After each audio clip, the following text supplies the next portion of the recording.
Have you ever woken up in the morning with a strange heaviness in your chest?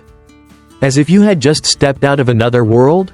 A dream, not quite a nightmare, but strong enough to keep you lying there for a few extra minutes.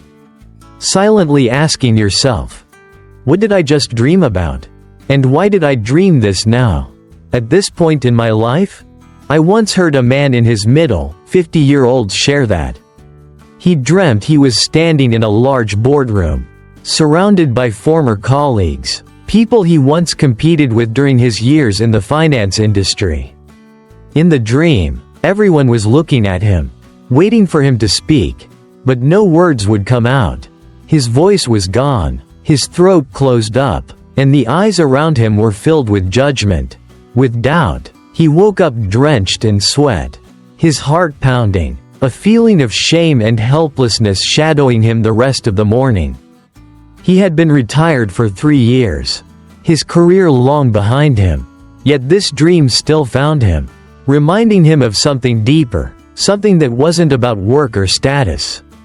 After many conversations, he admitted he was terrified of no longer being the best in the room, of no longer being respected as he once was, of becoming invisible. That wasn't just a dream.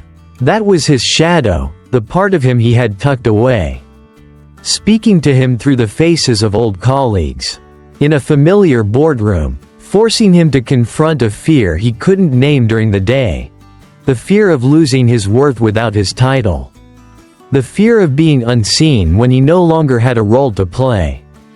Dreams are not meaningless movies that play while we sleep. They are mirrors, reflecting the parts of ourselves we ignore during the day, the parts we pretend we have outgrown, or the parts we are too busy to notice. Yet, these parts remain, buried deep within, waiting for those moments when we let our guard down so they can surface. Carl Jung once described dreams as the door into the unconscious, a place where the shadow attempts to communicate with us through images, sensations, and situations that may feel strange or confusing. Jung did not see dreams as superstitious omens or tools for fortune-telling. He saw them as letters sent from the deepest parts of ourselves, inviting us to pause and listen.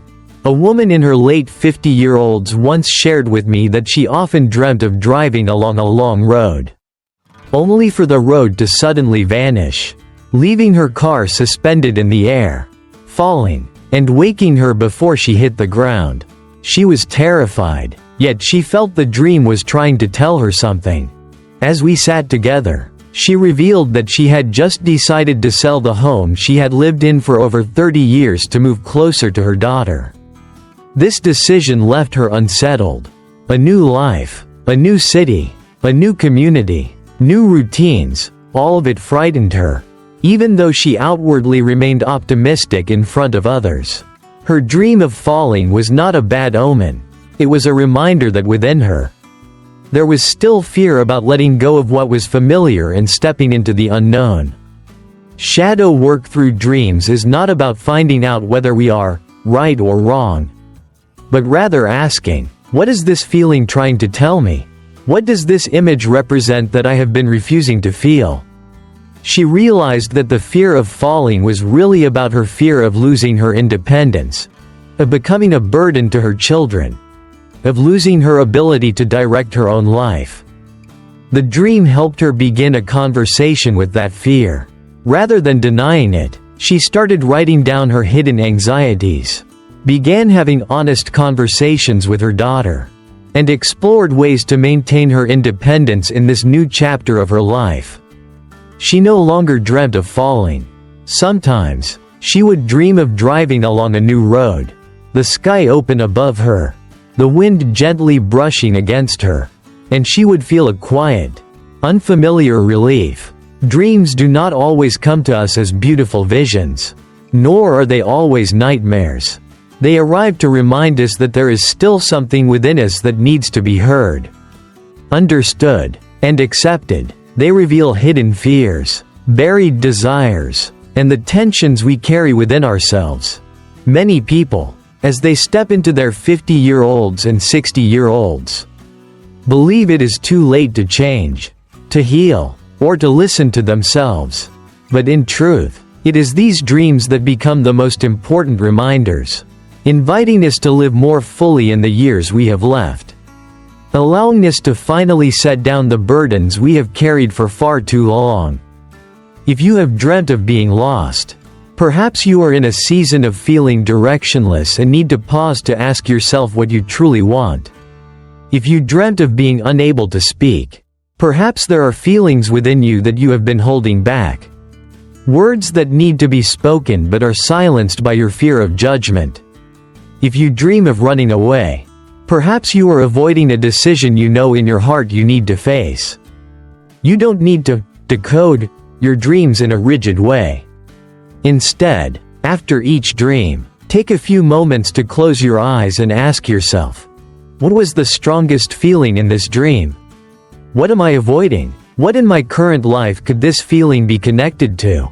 Write down your thoughts, the images, and the questions that come after your dreams to help you slowly reconnect with the parts of yourself you have neglected.